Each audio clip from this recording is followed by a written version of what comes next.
Hello दोस्तों, good morning. मैं प्रेमचंद, मेरे यूट्यूब चैनल शिक्षा के प्रसार पर आप सभी का स्वागत है। दोस्तों, आज हम लोग क्लास 11 की जो क्लास चल रहा था मापन एवं मात्रा के, तो उसी का आगे हम लोग आज और नए नए बिंदुओं पर डिस्कस करेंगे। जैसा कि देखा जाए दोस्तों, जो त्रुटि थी, त्रुटि में भी अभी कुछ पॉइंटों पर हमको क्या करना है, डिस्कस करना है। लेकिन उससे पहले हम लोग क्या करेंगे, सार्थक अंकों पर डिस्कस करेंगे। जैसे सार्थक अंक का कुछ प्रश्न और प्रतिशत त्रुटि का कुछ प्रश्न मिक्स करके न्यूमेरिकल करवा दिया जाए। तो यहाँ पर यदि देखा जाए दोस्तों, सार्थक अंक बहुत ही इम्पॉर्टेंट है। क्या सार्थक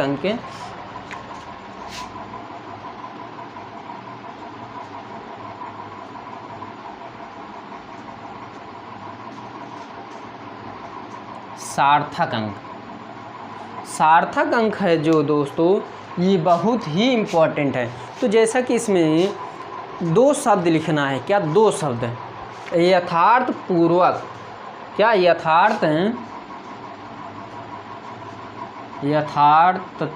यथार्थता पूर्वक। यही दो शब्द के माध्यम से हमको क्या करना है, इसकी परिभाषा क्या करना है, बनाना है। तो यहाँ पर हमको ये ध्यान देखना है, ऐसी भौतिक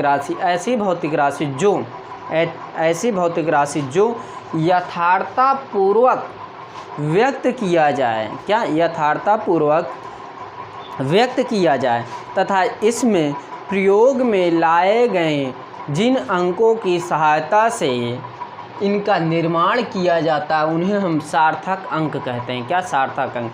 यदि आप लोग ये भी परिभाषा लिख सकते हैं, जैसा कि यहाँ पर यदि लिखा जाए दोस्तों, तो यहाँ पर कुछ इस प्रकार प्रयोग होगा। इस प्रकार हम लोग लिख सकते हैं, ध्यानपूर्वक समझिएगा। अंक, देखिए, ऐसी भौतिक राशि जिनको यथार्थतापूर्वक व्यक्त करने के लिए जिन अंकों का प्रयोग किया जाता है, उन्हें हम लोग सार्थक अंक कहते हैं। ऐसी भौतिक राशि जो यथार्थतापूर्वक व्यक्त करने के लिए जिन अंकों का प्रयोग किया जाता है, उसे हम लोग सार्थक अंक कहते हैं। इतनी बात क्लियर? ये सार्थक अंक की परिभाषा है। क्या? सार्थक अंक की परिभाषा है। और सार्थक अंक के कुछ सावधानियां देख लेना है, बस उसके बाद सावधानियां के अनुसार ये सार्थक अंक क्या हो जाएगा, समाप्त हो जाए। इसके बारे में हम लोग ज़्यादा डिस्कस नहीं करेंगे। सिर्फ इसमें ये देखेंगे कौन सा सार्थक अंक है, किस प्रकार सार्थक अंक की पहचान की जाती है। यही बस 4-5 पॉइंटों पर हम लोग क्या करेंगे, डिस्कस करेंगे। तो सर्वप्रथम आपको ये ध्यान देना है, जैसा कि मान लीजिए कि आपसे कह दिया जाए, ध्यानपूर्वक समझिएगा। जैसा कि मान लीजिए आपसे ये दे दिया जाए, कुछ अंक दे दिया जाए, मान लीजिए ऐसे 5.9। क्या? 5.9। ये जो है, इसमें से अगर पूछ लिया जाए, यदि इसमें से पूछ लिया जाए कौन सा निश्चित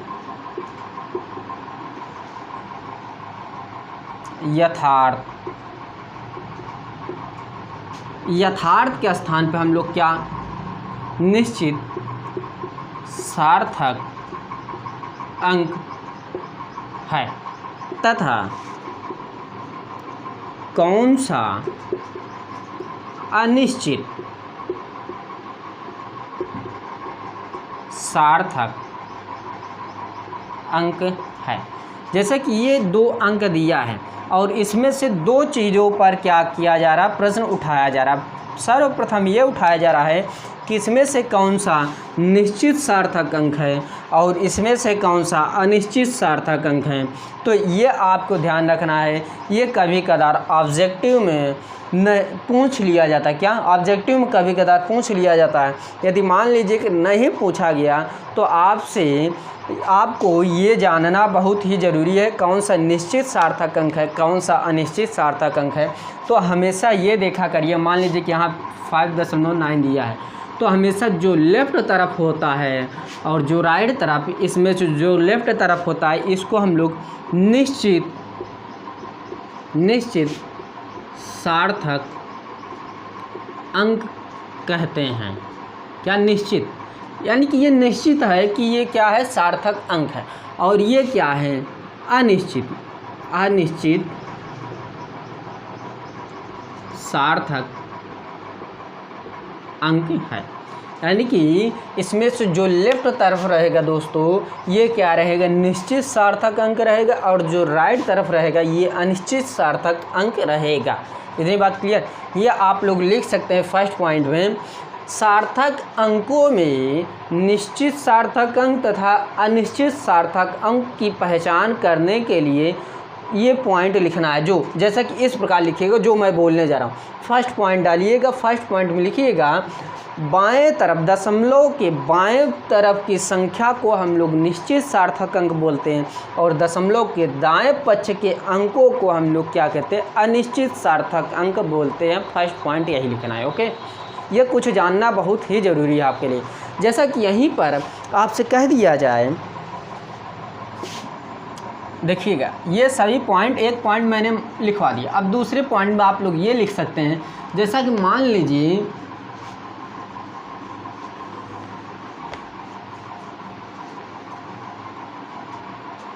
आपको ये 4 अंक मान लीजिए दे दिया जाए, ये दे दिया जाए, तो इसमें से आपसे कह दिया जाए यदि दशमलव को हम लोग परिवर्तित कर दें, यानी कि एक स्थान से दूसरे स्थान पर रख दें, तो क्या सार्थक अंक में तब्दीली होगी, परिवर्तन होगा, बदलेगा। तो आपको ये ध्यान रखना है, दशमलव यदि हम लोग चाहे बाएं तरफ ले जाएं या दाएं तरफ, सार्थक अंक में कोई परिवर्तन नहीं होगा। क्या, सार्थक अंक में कोई भी परिवर्तन नहीं होगा। पहली पॉइंट ये लिखना है, यदि किसी भी संख्या के मध्य दशमलव दिया है तो यदि दशमलव चाहे बाएं ले जाएं या क्या दाएं ले जाएं तो सार्थक अंक में कोई परिवर्तन नहीं होगा। जैसा कि इसमें हम देखें तो इसमें कुल 4 सार्थक अंक है। कितने? 4 सार्थक अंक है। कितने सार्थक अंक कितने हैं? 4 हैं। यदि इसी को दशमलव को हम लोग क्या कर दें, बदल दें, मान लीजिए कि इस प्रकार हो जाए 43.45, तो इसमें बताइए सार्थक अंक कितने हैं? 4 ही हुए हैं ना। क्यों 4 हुए हैं? क्योंकि इसमें से कोई अंक तो हटा नहीं, सिर्फ दशमलव क्या हुआ है, बदला गया है। तो इसमें क्या है, 4 सार्थक अंक है। इतनी बात क्लियर। अब मान लीजिए कि आपसे कुछ इस प्रकार पूछ लिया जाए, 0. सेकेंड पॉइंट हो गया। क्या? सेकेंड पॉइंट हो गया। अब मान लीजिए कि यहीं पर हम थर्ड पॉइंट पर देखते हैं। ये सभी पॉइंट आप लोग याद कर लीजिए। इसी प्रकार पहचान होती है सार्थक अंक की। अब जैसा कि मान लीजिए कि यहीं पर हम कुछ ये प्रश्न लिख दें, क्या कुछ इस प्रकार के प्रश्न लिख दें। मान लीजिए कि 0.008, तो इसमें से सार्थक अंक कितने हैं और सार्थक अंक कौन सा नहीं है। तो ये ध्यान देना है, सार्थक अंक कौन है और सार्थक अंक कौन नहीं है इसमें। तो इस प्रकार के प्रश्न में मान लीजिए कि इस प्रकार के प्रश्न में इसमें आपसे ये पूछेगा कौन सार्थक अंक नहीं है और कितने सार्थक अंक है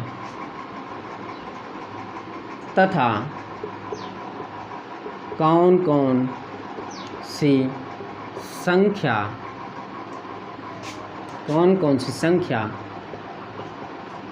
सार्थक अंक है। तो इसमें से जैसा कि इसमें से पहला क्वेश्चन ये बन रहा है कौन सा सार्थक अंक नहीं है और कितने सार्थक अंक हैं और कौन कौन सी संख्या क्या है सार्थक अंक है। तो इसमें से आपको ये ध्यान देना है, यदि बाएं तरफ, क्या बाएं तरफ, संख्या के बाएं तरफ जितने भी जीरो रहेंगे वो सार्थक अंक नहीं कहलाएंगे। क्या? संख्या के जितने बाएं अंक यानी संख्या के बाएं ओर चाहे जितने भी शून्य रहें वो सार्थक अंक नहीं कहलाएंगे। क्या? सार्थक अंक। यानी कि इसमें से कौन सा सार्थक अंक नहीं है, यानी कि ये तीनों जीरो क्या हैं, सार्थक अंक नहीं हैं। इतनी बात क्लियर। इसमें सार्थक अंक कितने हैं, सार्थक अंक कितने हैं, 1 हैं और कौन सा अंक है जो सार्थक, कौन सी संख्या जो सार्थक अंक कहलाएगी, वो 8 है जो सार्थक अंक कहलाएगी। तो इसमें 3 क्वेश्चन बन रहा था, तीनों मैंने आपके सामने रखा। सर्वप्रथम इसमें संख्या के बाएं ओर जो भी शून्य रहेंगे वो क्या रहेंगे, सार्थक अंक नहीं रहेंगे। और इसमें सार्थक अंक कितने हैं, 1 हैं। और कौन सा सार्थक अंक है, 8। तो इसमें आपको ये लिखना है, यदि कोई भी संख्या दी गई हो और संख्या के बाएं पक्ष में जितने भी शून्य रहेंगे वो क्या होंगे, सार्थक अंक नहीं होंगे। क्या सार्थक अंक नहीं होंगे। अब मान लीजिए कि यहीं पर थोड़ा मैं चेंज कर दूं, क्या थोड़ा मैं क्या कर दूं, चेंज कर दूं। तीसरी पॉइंट हो गई, चौथी पॉइंट में आप लोग लिख सकते हैं। यहाँ मैं चेंज कर रहा हूँ, देखिएगा 20008, यहाँ सिर्फ मैं 2 को 0 के आगे लिख दिया हूँ। तो इसमें कुल कितने सार्थक अंक होंगे, तो इसमें कुल सार्थक अंकों की संख्या कितनी हो जाएगी, 5 हो जाएगी। क्यों, यदि किसी भी संख्या के, यदि 2 संख्याओं के मध्य जितने भी शून्य रहेंगे उनको भी सार्थक अंकों में शामिल कर लिया जाता है। क्या, यदि कोई भी संख्या के मध्य शून्य रहेंगे तो उनको भी हम लोग क्या करते हैं, सार्थक अंक में शामिल कर लेते हैं। इतनी बात क्लियर। अब जैसा कि यहीं पर एक प्रश्न और मैं उठाऊं, जैसा कि एक प्रश्न और उठाऊं यहीं पर, देखिएगा ध्यानपूर्वक। ये सार्थक अंक बड़ी टॉपिक नहीं है, ये बड़ी टॉपिक आपको 9th में मिलेगी, 9th में मिलेगी, क्लास 9th में मिलेगी, क्योंकि वहाँ आपको सार्थक अंकों के माध्यम से जोड़, घटाना व भाग तथा गुणा आपको वहाँ पर समझाया जाता है। जैसा कि यहाँ पर एक पॉइंट और देख लिया जाए दोस्तों, जैसा कि यहाँ पर एक पॉइंट और देख लिया जाए, इस प्रकार 0.007800, तो इसमें से आपसे, जैसा कि मैंने अभी जो यहाँ लिखा था वही प्रोसेस इसमें है।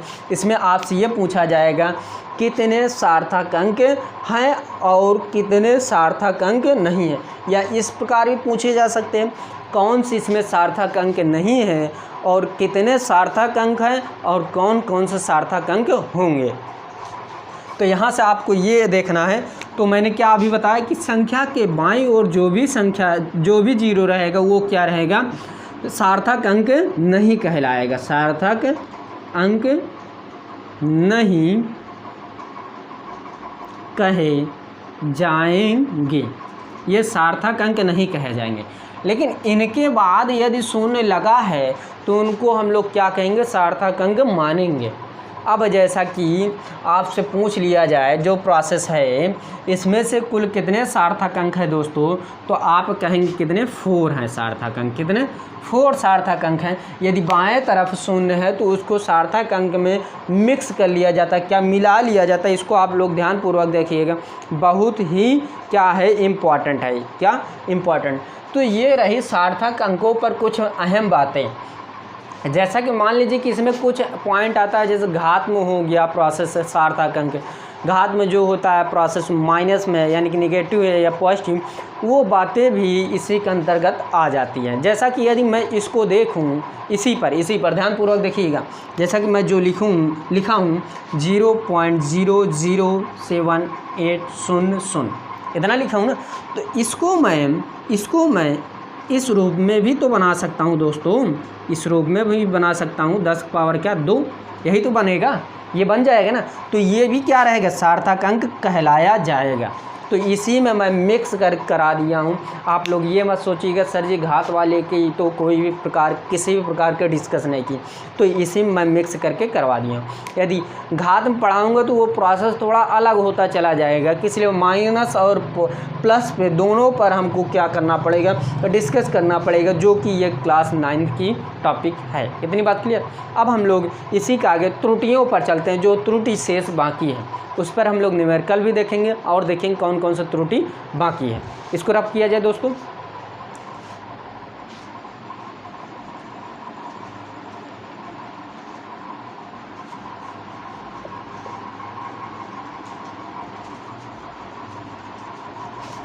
तो यहाँ पर जो पॉइंट रहेगा दोस्तों, यहाँ पर जो पॉइंट भी है बहुत इम्पॉर्टेंट है। जैसा कि यहाँ एक त्रुटि, 2 त्रुटि बची हैं। जैसा कि फर्स्ट पॉइंट, इसी में स्टार लगा कर लीजिए या पॉइंट डाल कर देख लीजिए। अनुमेय त्रुटि, कौन सा त्रुटि? अनुमेय त्रुटि। ये जो त्रुटि है ये इम्पॉर्टेंट त्रुटि है। ये क्या है? अनुमेय त्रुटि बहुत ही इम्पॉर्टेंट है, जो कि मुझे इस पर क्या करना है? पूर्णतः डिस्कस करना है। क्यों पूर्णतः डिस्कस करना है? इसी के माध्यम से हमको ये पता चलता है कि जो मैक्सिमम है, जैसा मैं कल भी करा, जो पिछली क्लास थी वहाँ पर भी मैंने करवाया मैक्सिमम के आधार पर। तो यहाँ पर हम लोग देखेंगे किस प्रकार हम लोग मान पुट करते हैं प्रतिशत त्रुटि में, किसमें? अनुमेय त्रुटि में। तो सर्वप्रथम हम लोग यहाँ पर इसकी परिभाषा लिख लेते हैं दोस्तों। इसकी परिभाषा बहुत ही अलग है। यह वह अधिकतम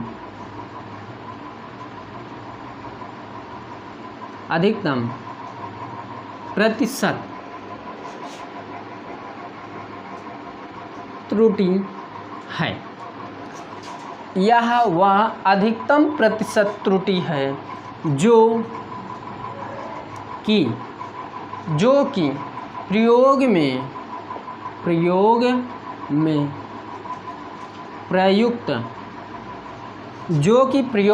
प्रयुक्त किए जाएं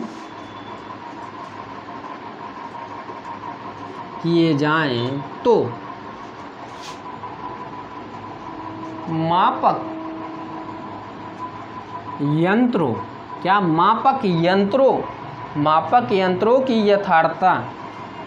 यंत्रों की यथार्थता। तो ये जो यथार्थता की सीमा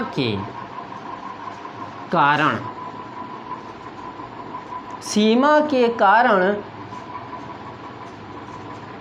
आ सकती है, उसे हम अनुमेय त्रुटि कहते हैं। तो यहाँ पर ये आपको ध्यान देना है, इसमें अनुमेय त्रुटि में इसमें ये बताया जा रहा है दोस्तों, यह वह अधिकतम प्रतिशत त्रुटि है जो कि प्रयोग में प्रयुक्त किए जाएं तो मापक यंत्रों की यथार्थता की सीमा, जो मापक यंत्रों की यथार्थता की सीमा है उसके कारण ही क्या होती है? आती है।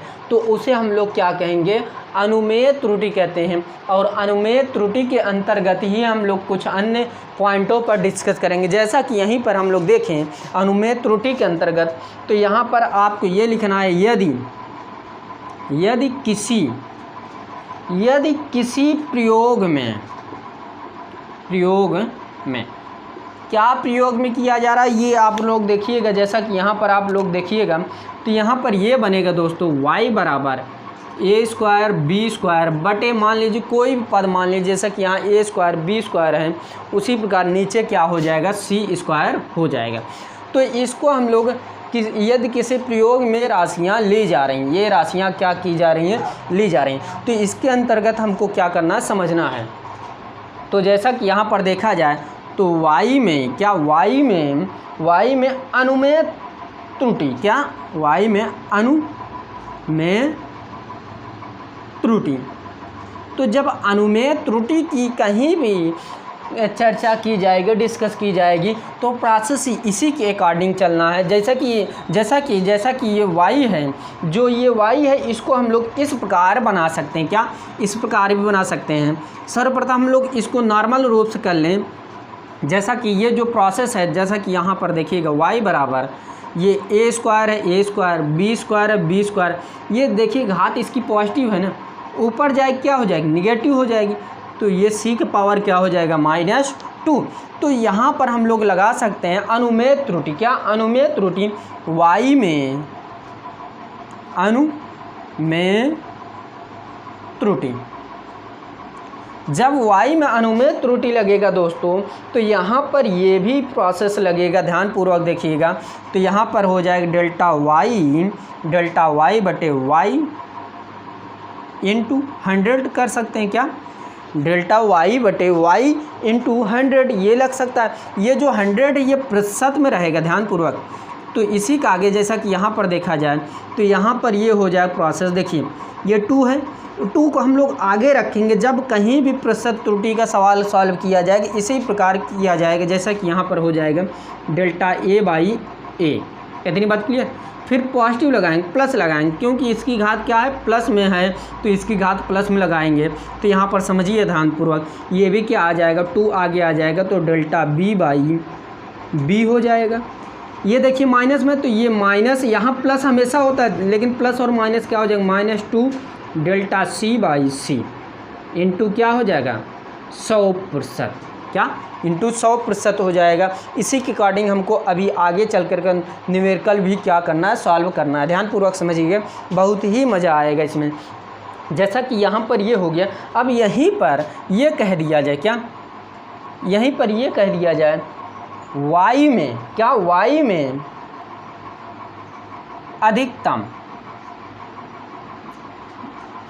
अधिकतम को हम लोग मैक्सिमम कहते हैं, क्या अधिकतम, मैक्सिमम अनुमेय त्रुटि, क्या अनुमेय त्रुटि।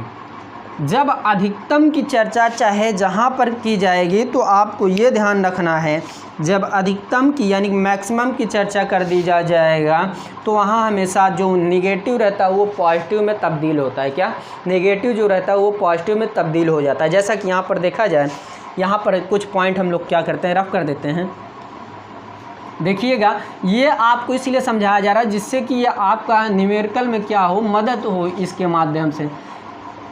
इसी प्रकार के मैं अभी जस्ट कुछ प्रश्न करवा दे रहा हूँ, आज नहीं होंगे तो कल होंगे ही, आने वाले क्लासों में होंगे।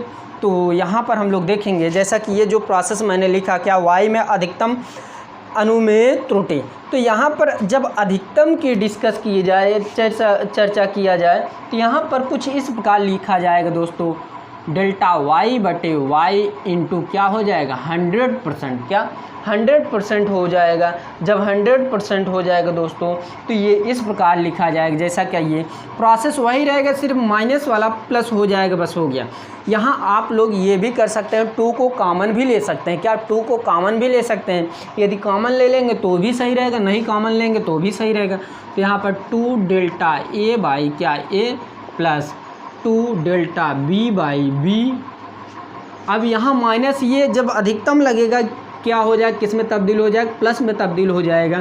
तो यहाँ 2 delta c by c into 100%, क्या 100% मेरा क्या हुआ, प्राप्त हो गया। अब इसी के आधार पर हम लोग कुछ प्रश्न देखेंगे, लेकिन प्रश्न देखने से पहले हम लोग क्या करेंगे, एक लाइन और समझेंगे। जैसा कि यहाँ पर समझिएगा, इसका भाग नहीं है, वो थोड़ा अलग है। जैसा कि आपको ये ध्यान रखना है, ये तो इसका प्रोसेस समाप्त हुआ, इसका प्रोसेस क्या हुआ, समाप्त हुआ।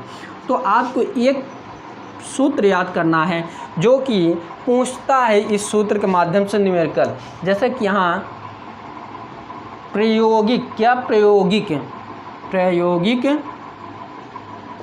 प्रतिशत त्रुटि, प्रायोगिक प्रतिशत त्रुटि के आधार पर अधिकतर क्या प्रश्न पूछे जाते हैं, क्या अधिकतर प्रश्न पूछे जाते हैं। तो यहाँ पर आप लोग लिख सकते हैं प्रमाणिक, क्या प्रमाणिक मान माइनस होगा। जब यहाँ पर प्रमाणिक मान दे दिया तो यहाँ पर आप लोग जान सकते हैं, समझ भी सकते हैं, इसी प्रतिशत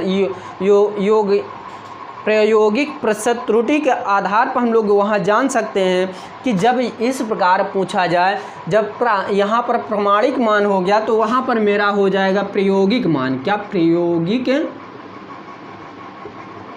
मान बटे क्या हो जाएगा जब आप लोग देख रहे हैं कि यहाँ मेरा प्रमाणिक मान हो गया और ये जो प्रायोगिक शब्द है ये यहाँ से मैं उठा लिया, तो बटे में क्या हो सकता है ये तो आप लोग तुरंत ही बता सकते हैं। इसी के अकॉर्डिंग ये जो होता है, इसी के जो प्रथम पद लिखा गया ये यही हो जाता है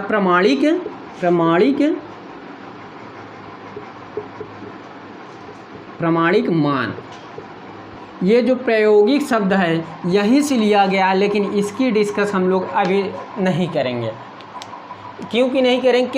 क्योंकि इसका प्रयोग अभी आगे प्रयोग में लाया जाएगा। तो इसी बिंदु पर ये जो मैं प्रश्न यानी कि जो ये सूत्र का निगमन किया हूँ, मान लीजिए सूत्र जो लिखा हूँ इस पर एक प्रश्न लिख लेता हूँ। जैसा कि प्रायोगिक प्रतिशत त्रुटि है, इसका सूत्र होगा प्रमाणिक मान माइनस प्रायोगिक मान बटे प्रमाणिक मान होता है। ये सूत्र आप लोग इसको याद रखिएगा। इसके आधार पर हम लोग क्या एक प्रश्न देख लेते हैं जिससे कि ये प्रमाणिक मान वाला क्या हो जाए, क्लियर हो जाए। फिर उसके बाद हम लोग न्यूमेरिकल देख लेते हैं। न्यूमेरिकल जो है बहुत ही इंपॉर्टेंट है। न्यूमेरिकल के बाद हम लोग वीमा पढ़ेंगे।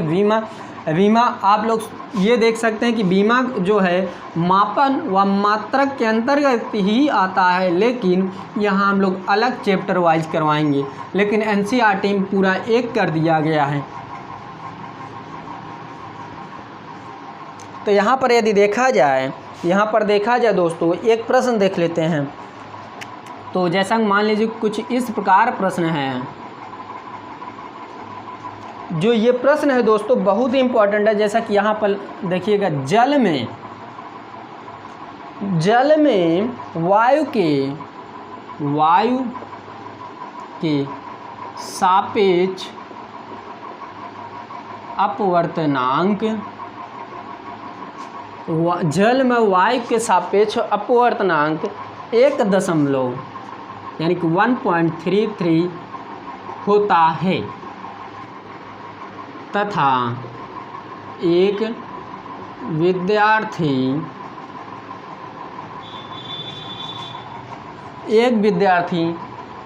प्रयोग द्वारा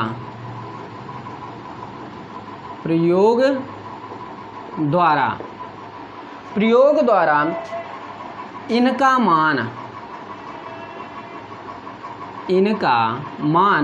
कुछ इस मान के आधार पर रख दिया। मान लीजिए कि यहाँ मान दे दिया 1.29 ज्ञात है, तो प्रायोगिक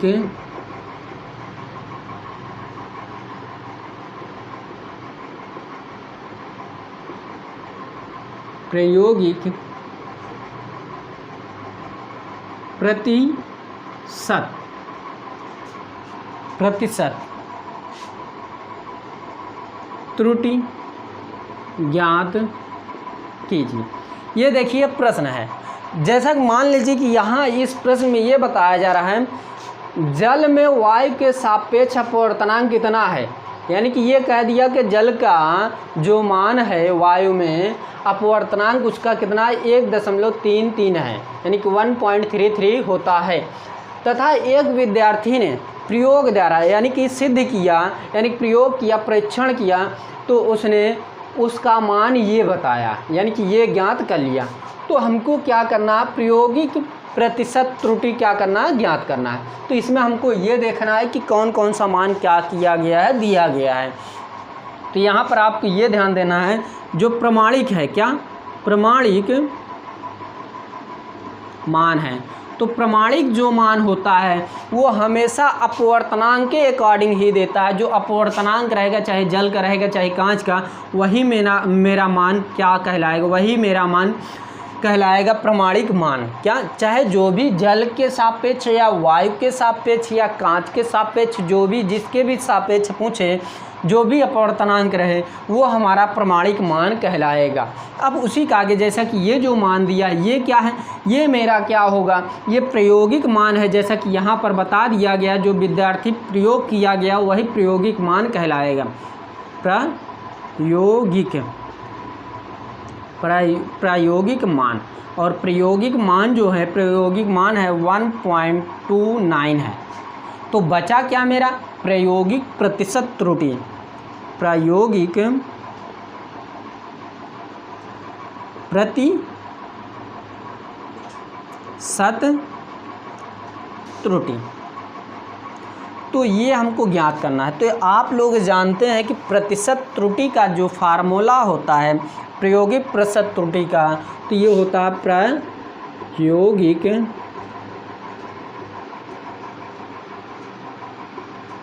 प्रतिशत त्रुटि। तो इसके बराबर होता है प्रामाणिक मान माइनस प्राथमिक या प्रायोगिक मान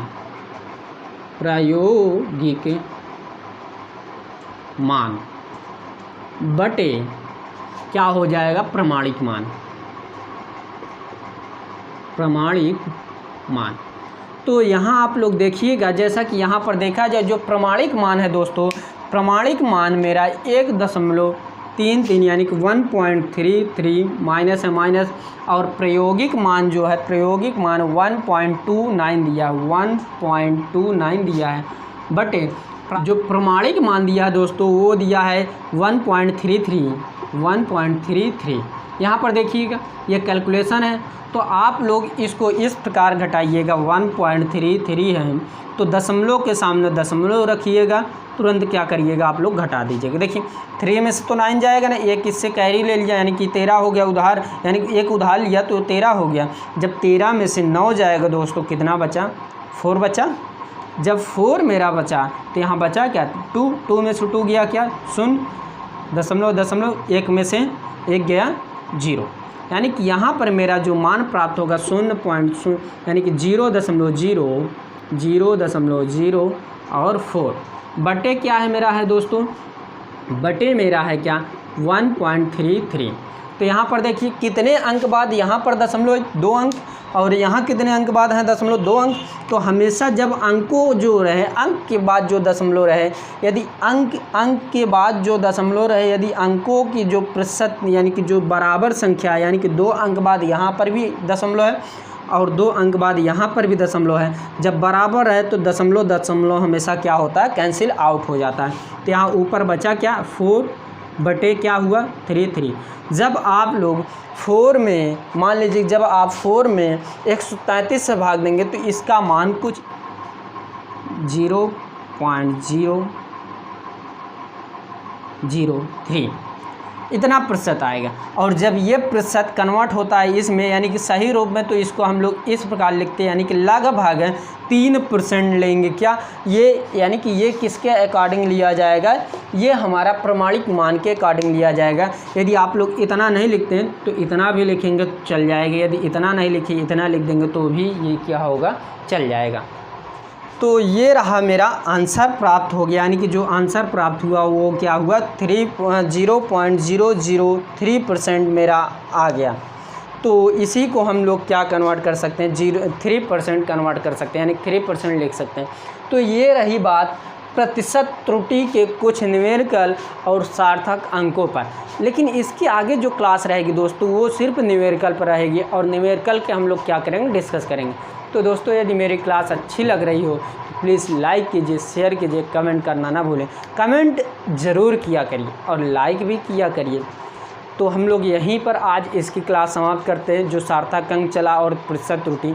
तो आज की क्लास यहीं पर समाप्त करते हैं। थैंक यू वेरी मच, धन्यवाद दोस्तों।